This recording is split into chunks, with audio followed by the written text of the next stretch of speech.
ಸಂಬಂಧ ಶಿವಾಜಿ ಅನೇಕ ವರ್ಷಗಳ ಕಾಲ ಮೊಘಲರ ದೊರೆ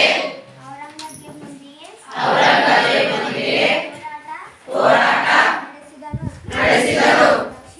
ದಕ್ಷಿಣ ಭಾರತದಲ್ಲಿ ಶಿಯಾ ರಾಜ್ಯಗಳನ್ನು ಸೋಲಿಸುವುದರ ಜೊತೆಗೆ ಮರಾಠ ರಾಜ್ಯವನ್ನು ಸಹ ಸಂಪೂರ್ಣವಾಗಿ ಸೋಲಿಸಬೇಕೆಂದು ಔರಂಗಜೇಬ್ ನಿಶ್ಚಯಿಸಿದನು. ಶಿವಾಜಿ ಆಡಳಿತ ಶಿವಾಜಿ ತನ್ನ ವಿಶಾಲ ರಾಜ್ಯದಲ್ಲಿ ಉತ್ತಮ ಆಡಳಿತ ಸಂಘಟಿಸಿದನು.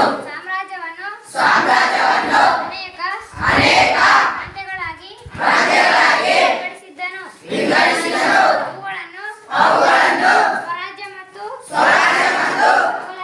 ಮೊಘಲರ ರಾಜ್ಯಗಳೆಂದು ಕರೆಯುತ್ತಿದ್ದರು. ಮರಾಠಿ ಆಡಳಿತ ಭಾಷೆಯಾಗಿದ್ದು ಕೇಂದ್ರ ಸರ್ಕಾರದ ಮುಖ್ಯಸ್ಥನಾಗಿದ್ದ ದೊರೆ ಆಡಳಿತದಲ್ಲಿ ನೆರವು ನೀಡಲು ಪ್ರಧಾನರೆಂಬ ಮಂತ್ರಿಗಳಿದ್ದರು.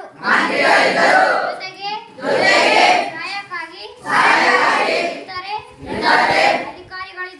ಅಧಿಕಾರಿಗಳಿದ್ದರು. ಪ್ರಾಂತ್ಯ ಜಿಲ್ಲೆ ಗ್ರಾಮ ಆಡಳಿತದ ಘಟಕಗಳಾಗಿದ್ದವು.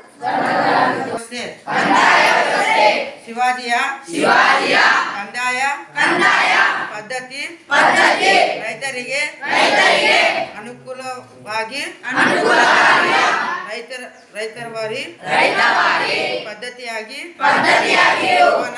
ಅವನ ಜಾರಿಗೆರದು ಕಂದಾಯ ಪದ್ಧತಿಯನ್ನು ರದ್ದುಪಡಿಸಿದನು.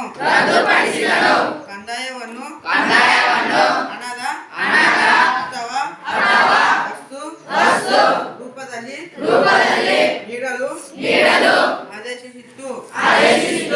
ಚೌತ್ ಹಾಗೂ ಸ್ವದೇಶಮುಖಿ ಎಂದು ಭೂ ಕಂದಾಯಗಳಿದ್ದವು. ನ್ಯಾಯಾಂಗ ಪದ್ಧತಿ ಶಿವಾಜಿ ಆಡಳಿತದಲ್ಲಿ ಪರಂಪರನಾಗುತ್ತಾ ನ್ಯಾಯಾಂಗ ವ್ಯವಸ್ಥೆ ಜಾರಿಯಲ್ಲಿತ್ತು. ಗ್ರಾಮಗಳಲ್ಲಿ ಪಂಚಾಯಿತಿಗಳು ನ್ಯಾಯಾಂಗನ ನೀಡುತ್ತಿದ್ದವು. ಬ್ರಾಹ್ಮಣ ನ್ಯಾಯಾಧೀಶರು ಸಂಸ್ಕೃತಿಗಳಲ್ಲಿ ಆಧಾರ ಮೇಲೆ ನಿರ್ಣಯ ನೀಡಿದರು. ಮರಾಠ ಸೈನ್ಯದಲ್ಲಿ ಗಜದಳ, ಅಶ್ವದಳ ಮತ್ತು ಫಿರಂಗಿ ದಳಗಳಿದ್ದವು. ರಾಯಗಢ, ರಾಜಗಢ, ತೋರಣಗಢ, ಮತ್ತು ಸಿಂಹಾಸನಗಳಲ್ಲಿ ಪ್ರಮುಖ ಕೋಟೆಗಳಿದ್ದವು. ಹವಾಲ್ದಾರ ಕೋಟೆಯ ಮೇಲ್ವಿಚಾರಕನಾಗಿದ್ದನು. ಸೈನ್ಯದಲ್ಲಿ ಅನೇಕ ಚಿಕ್ಕ ಘಟಕಗಳಾಗಿದ್ದವು. ಗೆರಿಲ್ಲಾ ಯುದ್ಧ ತಂತ್ರಗಾರಿಕೆಯಲ್ಲಿ ಶಿವಾಜಿ ಸೈನಿಕರು ವಿಶೇಷ ತರಬೇತಿ ಪಡೆದಿದ್ದರು.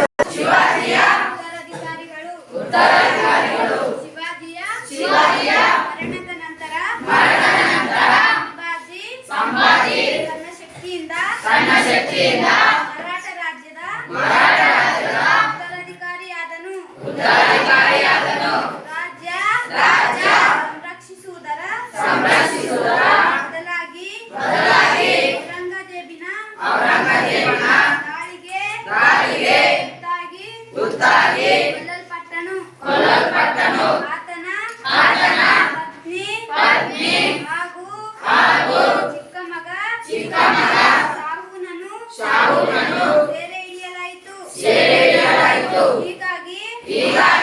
ರಾಜಾರಾಮ ಸಂಭಾಜಿಯ ಪುತ್ರ ರಾಜಪ್ರತಿನಿಧಿಯಾಗಿ ಆಡಳಿತ ಸೂತ್ರ ವಹಿಸಿಕೊಂಡನು. ರಾಜಾರಾಮ ಪುನಃ ಮೊಘಲರೊಂದಿಗೆ ಹೋರಾಟ ಮಾಡಿ ಗುಜರಾತ ಮಾಳ್ವಾ ಕರ್ಣಾದೇಶ ಬೇರಾರಗಳನ್ನು ಮತ್ತು ಕೆಲವು ಕೋಟೆಗಳನ್ನು ವಶಪಡಿಸಿಕೊಂಡನು. ಬಾಲಾಜಿ ವಿಶ್ವನಾಥ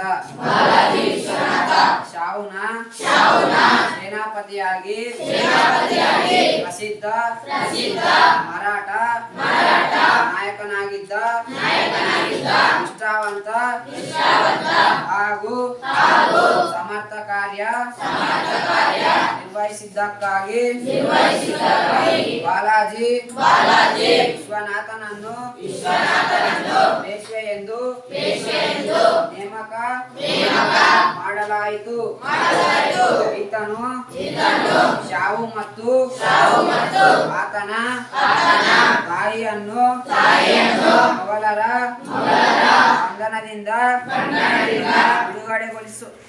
ಬಿಡುಗಡೆಯನ್ನು ಒಂದುಗೂಡಿಸಿ ಮರಾಠರ ಕೀರ್ತಿಯನ್ನು ಪುನಃ ಸ್ಥಾಪಿಸಿದನು.